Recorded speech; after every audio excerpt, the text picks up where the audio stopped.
Comme si j'étais pas là. Oui, c'était pas extraordinaire ce blanc, mais bon.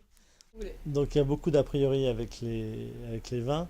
Donc on considère toujours que les fromages vont avec les rouges. Et c'est une idée fausse en fait. La majorité donc des fromages vont avec les vins blancs, à part quelques exceptions. Brie et camembert iront plutôt avec des rouges. Autrement, notamment sur les vins de dessert aussi, une autre fausse idée, c'est qu'en fait les vins liquoreux sucrés donc, vont plutôt soit avec des fromages à pâte persillée tels Roquefort, Bleu d'Auvergne, Gorgonzola, euh, et avec des foie gras ou des plats assez salés.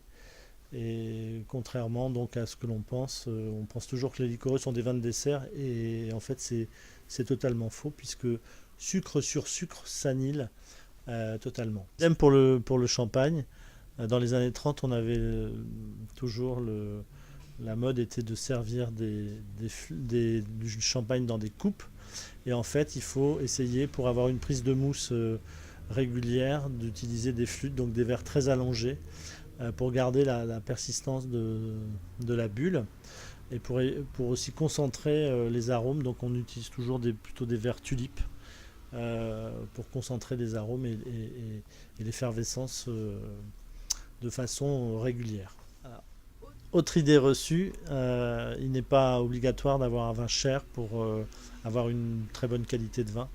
On peut avoir de très bons vins avec des prix modérés. Il suffit d'avoir un bon producteur et avoir des gens passionnés et soucieux d'apporter une belle qualité de vendange dans le chai pour pouvoir faire un très bon vin.